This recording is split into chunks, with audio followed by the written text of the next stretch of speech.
convidamos agora para fazer uso da palavra o diretor de participações, o senhor Renato Vilela.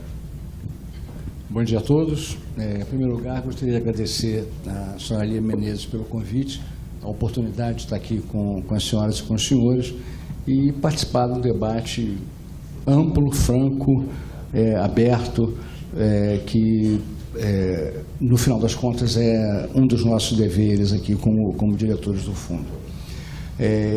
Eu vou fazer uma apresentação um pouco mais, eu diria assim, mais densa. Tem um PowerPoint aí que já deve estar entrando na tela. Esse PowerPoint já está disponível, depois a organização do evento certamente disponibilizará no site, distribuirá para todo mundo. Então não precisem ficar filmando. Preste atenção e depois a gente pode fazer depois um debate até mais informado. A apresentação está aí, vai ter até mais informação do que eu vou falar em virtude de tempo. Já está na tela? Por favor. Paulo, você está com... Não, eu aponto para onde? Bom, vamos lá. Para onde eu aponto? Tá, então eu vou levantar e vou ficar ao contrário. Vamos lá.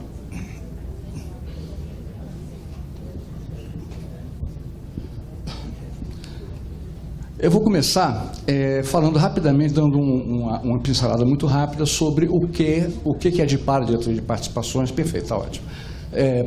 Participações, de que ela se ocupa, quais são os ativos que estão sob nossa responsabilidade.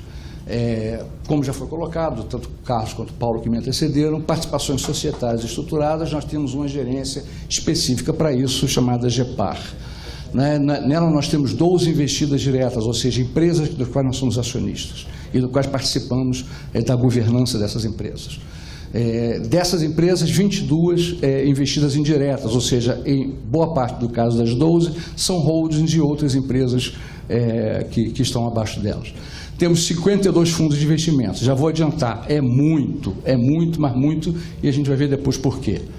Dos quais nós temos 176 investidas via fundo, quer dizer, e boa parte delas, dado o nosso nível de participação nos fundos, nós temos também governança em alguma dessas empresas investidas. E mesmo que a gente não tenha governança direta, a gente tem responsabilidade de estar acompanhando o desempenho.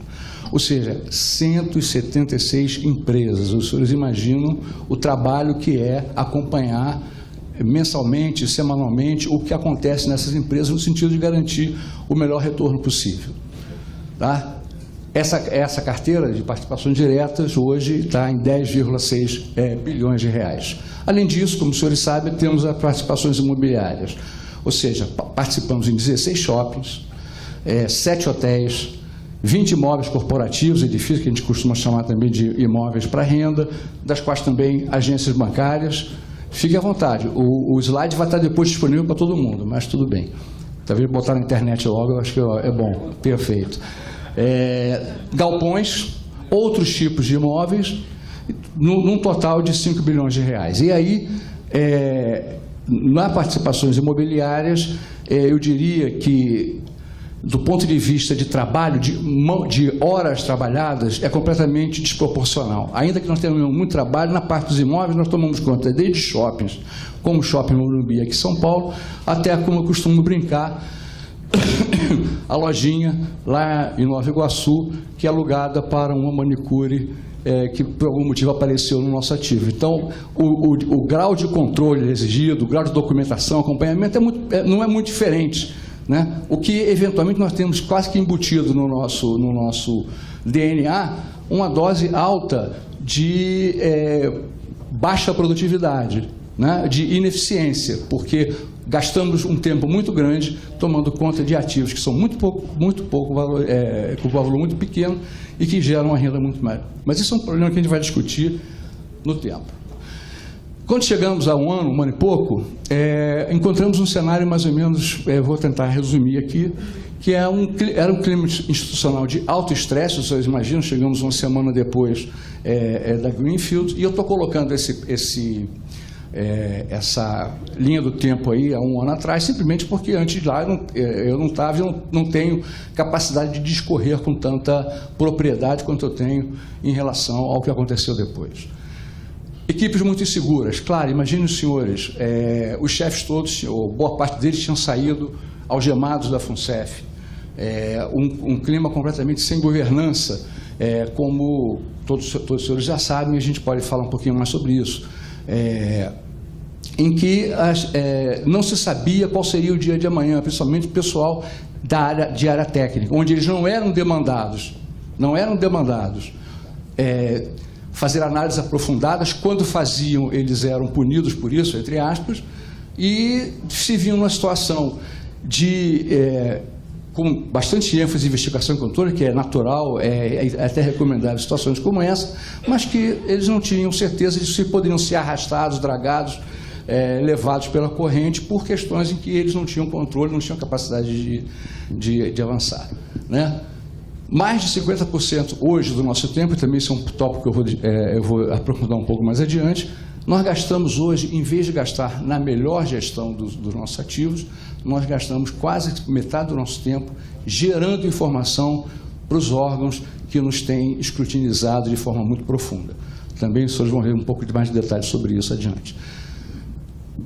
Problemas de capacidade de sistemas, problemas eu diria, hardware, software, a gestão, havia dificuldade, hoje está bastante melhorado, bastante mitigado esse problema, em relação a dar condições razoáveis de trabalho para os técnicos. Gestão de documentos, uma série de questões que hoje nós estamos vendo que, em boa parte, elas hoje decorrem de uma situação anterior, mas antes elas contribuíram para que a situação chegasse ao ponto em que chegou. Por exemplo, os senhores sabem, boa parte dos senhores aqui vem de mercado financeiro, evidentemente, em mesa de operação, em mesas de gestão de ativos, é natural, é recomendável e é prática internacional e nacional que se tenha, por exemplo, gravação dos telefones. E isso não só importante do ponto de vista de transparência, mas do ponto de vista de proteção da própria fundação. Quando você vai negociar com um sócio hostil, mais hostil, menos hostil, num telefone, o cara, 6 meses depois, falou: não, mas você não disse isso. Não, disse sim, está gravado e está aqui sua vozinha gravada dizendo que você falou. Inclusive, a gente pode, a partir disso, formar provas numa eventual discussão judicial até com um sócio um pouco mais tenso, vamos dizer assim. Isso é algo importante, nós estamos já solicitando isso. A própria área já está em processo de instalação dessas gravações na nossa área específica. Isso já existe na mesa de operações, na DIRIM, mas nós entendemos que é fundamental e importante para a proteção de todos os envolvidos e para a proteção dos senhores, do patrimônio dos senhores, que isso também esteja na ADPAR. Há necessidade forte de capacitação de recursos humanos, também estamos trabalhando nisso. A estrutura que nós temos, o número de pessoas necessárias para gerir ativos, ela é um número que não é, pelo menos na área de participações, não vamos dizer assim, desproporcional em relação ao que outras instituições no mercado têm, mas para o nosso número de ativos, sim, é muito pouca gente para um número tão grande de ativos. A solução é contratar mais gente? Não. A solução é daqui para frente e passando para um critério de seleção, um critério de entrada de ativos, no sentido que seja razoável, seja possível que uma área de gestão dê a atenção devida, a atenção necessária a esses ativos, não entrando em todas as oportunidades que aparecem, como aparentemente foi feita no passado. Problemas de processo, problemas de estrutura, tempo de deliberação, tudo isso tem a ver com uma organização enfraquecida ou uma organização que talvez não tenha evoluído no tempo. Isso é importante dizer, que não é porque somos nós que estamos lá, né? A gente, inclusive, eu queria fazer desde o início esse ponto. Na realidade, o que aconteceu depois da mudança foi que encontramos 3 diretores lá com o mesmo tipo de preocupação, a mesma vontade de trabalhar e que agora estão dando o suporte, o apoio necessário para que toda essa mudança que está sendo colocada seja de fato implementada como de fato está sendo. Bom, Aí o que a gente começou a fazer? Tá? Não se preocupe, eu vou falar dos ativos um pouquinho mais para o final, por isso que eu vou tentar correr aqui, mas eu acho que é importante a gente dizer o que está sendo feito do ponto de vista institucional, do ponto de vista organizacional, do ponto de vista de melhoria da capacidade da própria performance nossa. Bom, a questão do clima institucional, de fato, a DIPAR era, vamos dizer assim, o fulcro dos problemas. É evidente que tinha problemas em todas as áreas, mas a DIPAR era onde eles se concentravam. Entravam por uma área, iam parar na DIPAR e a gestão, e boa parte dos problemas que a gente encontra hoje estão concentrados na DIPAR. Logo que nós chegamos, quer dizer, não foi feito de uma hora para outra, foi feita uma análise criteriosa e avaliação vamos dizer assim, do extrato superior da própria diretoria, e após essa análise criteriosa chegamos à conclusão e implementamos, nós trocamos todos os gerentes e todos os coordenadores lá, tanto da área de participação quanto da área imobiliária. Não foi uma coisa feita, como eu já acabei de dizer, à la louca.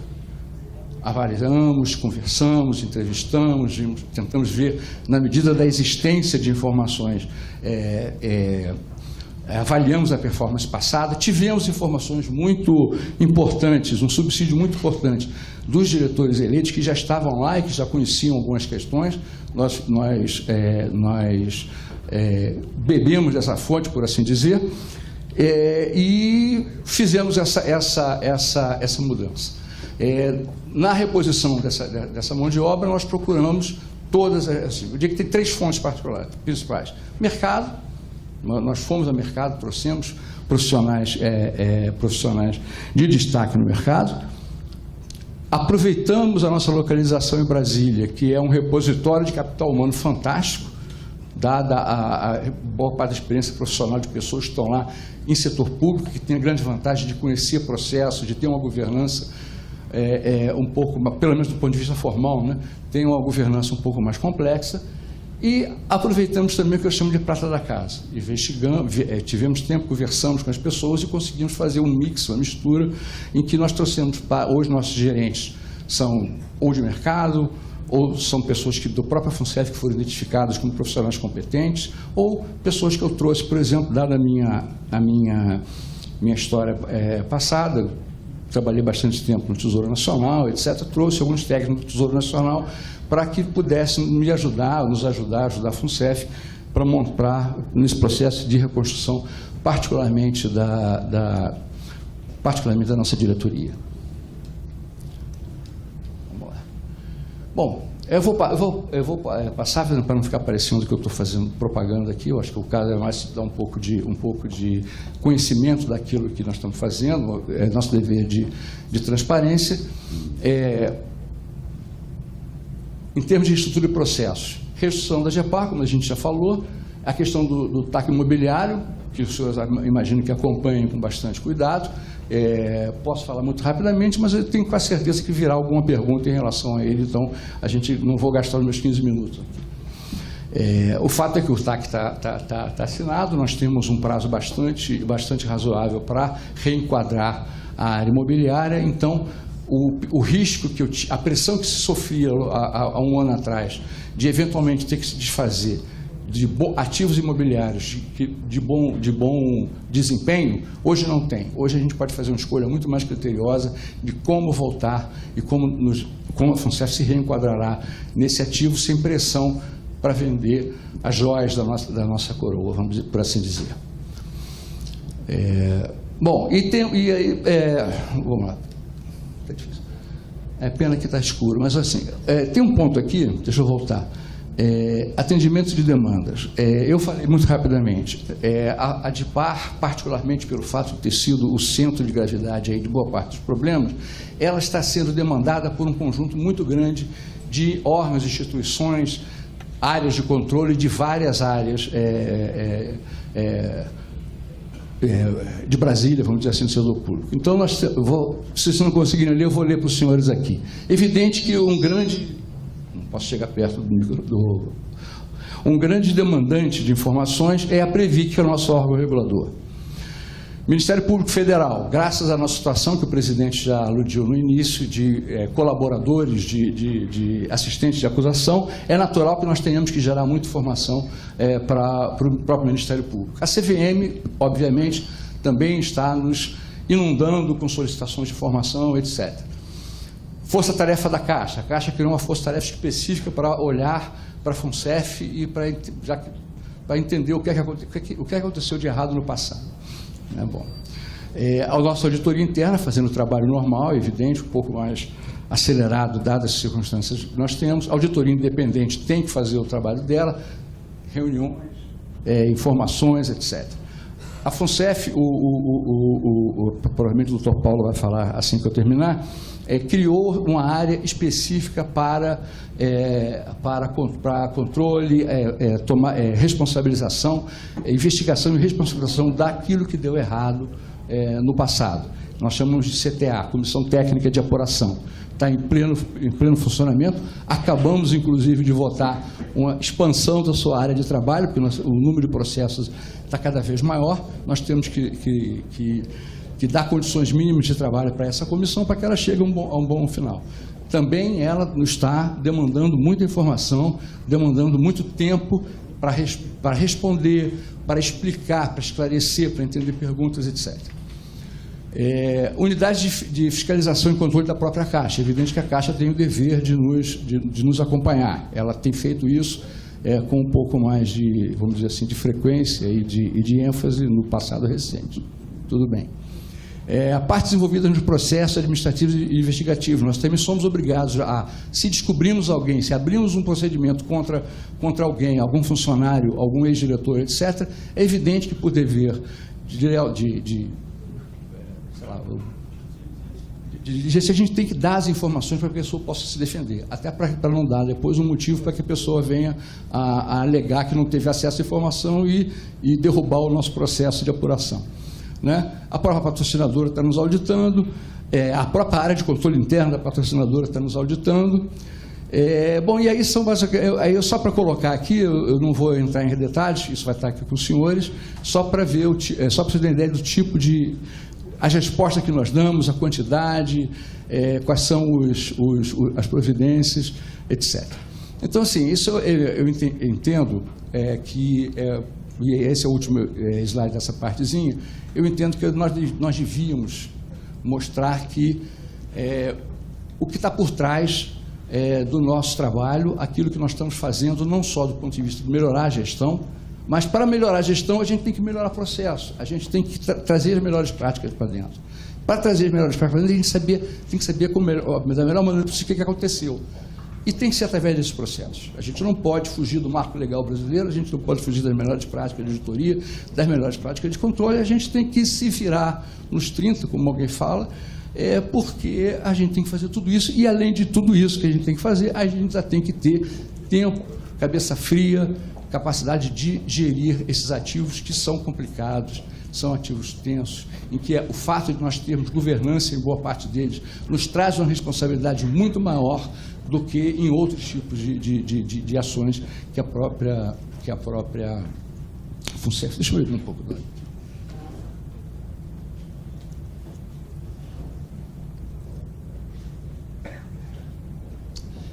Isso é só para mostrar um pouquinho assim, o verdinho, o azulzinho é 2015, 16 é vermelho, e verde é 2017 até outubro.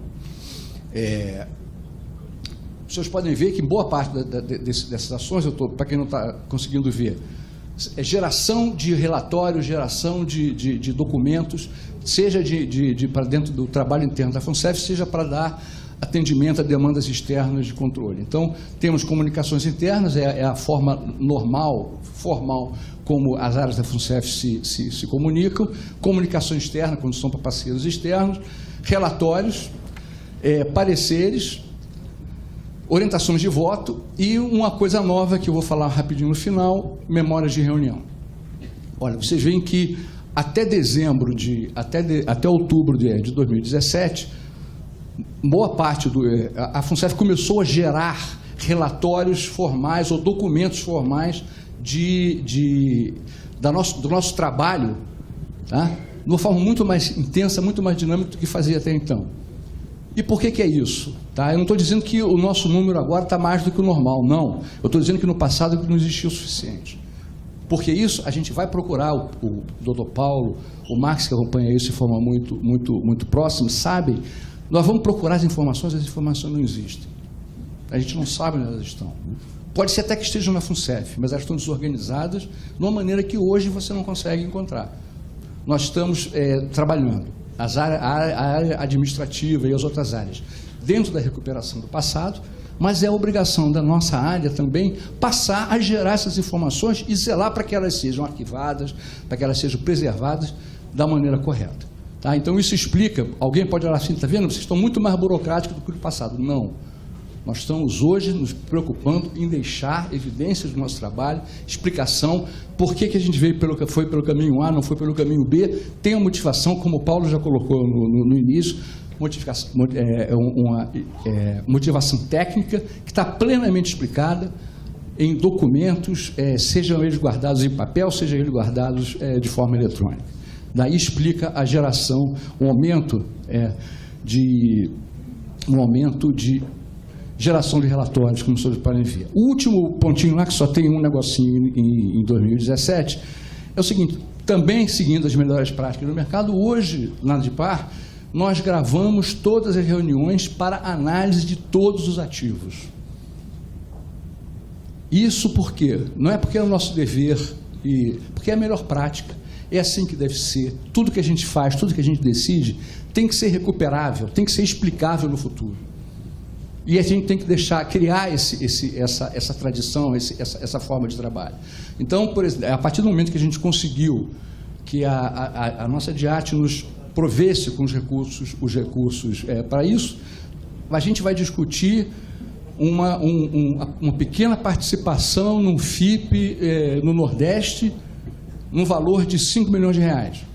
Tem uma reunião formal, essa reunião formal é gravada, ela é transformada em ata, ela é guardada, todas as discussões são registradas e são gravadas para o futuro, seja para referência posterior, daqui a 8 meses, quando a gente for discutir de novo esse ativo, a gente lembrar quais foram os pontos principais, a gente vê se avançou, se não avançou, etc, etc. Seja para depois, se alguém perguntar por que a gente fez aquilo, a gente tem a explicação ali, clara, óbvia, fácil de ser recuperada. Isso é algo que pode parecer pequeno, tá? Mas eu acho que foi um grande avanço e que a gente no futuro vai ver os bons motivos. Alguém aí está controlando o tempo? Sim. Tá bom. Ok. Bom, então vamos falar um pouquinho de número, tá? Posição em final do primeiro semestre, tá?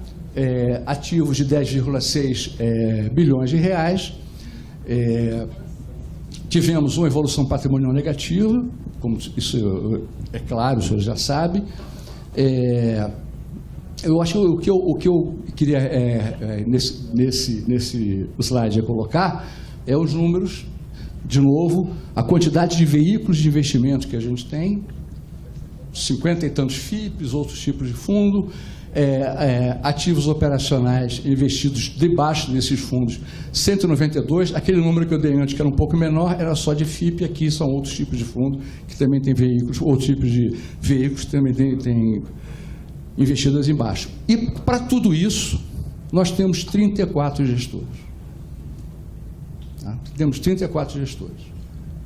Vocês imaginam por que as luzes na ADIPAR nunca se apagam antes de 10h30, 11 horas da noite, porque simplesmente 24 horas por dia não é suficiente para a gente fazer o que tem que fazer do ponto de vista da gestão dessa quantidade enorme, desproporcional de ativos, de investidos que nós temos, com o prazo, o tempo que a gente tem, e com o agravante que talvez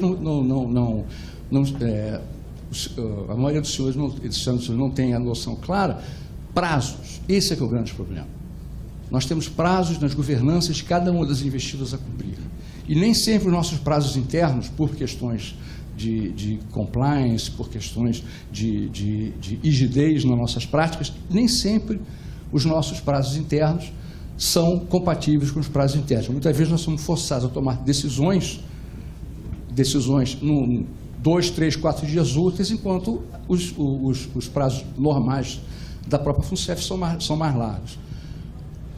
Qual é a única forma de lidar com isso? A única forma de lidar com isso, eu acho que nós estamos conseguindo, é fazer com que haja uma integração maior entre as áreas da FUNCEF, as áreas que têm que gerar os pareceres, seja jurídico, seja de risco, seja de compliance, para que, em forma a nossa decisão, nós trabalharmos de maneira mais orgânica, de maneira mais colaborativa, e de forma que a gente possa indicar necessidade de um trabalho mais sério ou, em outros casos, não. Então, nós estamos dizendo o seguinte, eu não vou dizer aqui que 34 é pouco. É pouco para o número de investidas que nós temos. Mas, se a gente for olhar em volta, outras fundações, outras instituições financeiras que gerem ativos, 34 é um número bem razoável, que pode ser um pouco mais ou pode ser um pouco menos, e o caminho não é aumentar headcount. O nosso caminho é fazer com que os nossos ativos, a gente, primeiro, melhorar a produtividade. Segundo, ser mais criterioso na entrada desses ativos na linha do que o Werneck estava colocando ainda há pouco. Bom, é o mesmo número apresentado de uma outra forma, mais ou menos a rentabilidade dos nossos ativos por classe comparado com os grupos de benchmark de mercado, etc. Né? Aí eu acho que o ponto importante a colocar é a gente comparar a dinâmica. O que aconteceu nos últimos 12 meses e o que aconteceu nos últimos 6 meses. Eu não sei. Nós estamos menos pior. Isso é uma boa notícia? Não sei, vocês avaliem. Né? E eu acho que nós estamos, aí a minha opinião pessoal, eu acho que nós temos números para mostrar, nós estamos numa trajetória ascendente, numa trajetória de melhoria significativa disso. Eu não estou com o número aqui, mas ontem, antes de sair, o nosso gerente da área imobiliária veio todo satisfeito da vida dizer que, no primeiro semestre, tanto shoppings quanto hotéis bateram a meta atuarial do semestre. Isso é algo que até a mim surpreendeu. Eu estava otimista, mas não estava tanto. Bom, e aqui basicamente é o seguinte, é só para mostrar que hoje, entre outras coisas, nós estamos trabalhando, nós estamos classificando nossos famosos FIPs entre alto risco, risco moderado e risco baixo. Tá? Eu tenho pena dos senhores aqui, eu não vou impor aos senhores a discussão caso a caso aqui, como o Paulo colocou, essa apresentação está disponível para os senhores. Entrando em contato, nós podemos discutir dentro, vamos dizer assim, das regras de disclosure que o mercado admite, que a CVM deixa, etc. A gente está lá disposto e é o nosso dever discutir caso a caso. Mas, aliás, deve ter saído ontem, né? Eu vim para cá e acabei não vendo. Nós estamos soltando, cartão vermelho já, basicamente, uma informação importante. Nós soltamos o relatório de gestão dos fundos. Hoje nós temos uma clareza muito grande sobre o desempenho de cada um dos gestores dos nossos fundos, tá? Que é o primeiro passo, para primeiro, cobrar um melhor desempenho. Segundo, eventualmente, aquilo que nós verificamos no passado, que foi feito ao arrepio da legislação, das normas, etc., nós, eventualmente, com a ajuda do nosso jurídico, evidentemente, íamos buscar as reparações devidas. Eu, às vezes, fico até envergonhado de trazer uma informação tão básica, né? E ficar tão orgulhoso de ter conseguido organizar, depois de um ano, essa informação básica. Mas eu digo, senhores, eu estou orgulhoso de ter conseguido organizar, porque essas informações não existiam e organizá-las foi uma tarefa muito difícil. Certamente, os senhores terão perguntas específicas mais adiante, estaremos aqui para responder. Muito obrigado.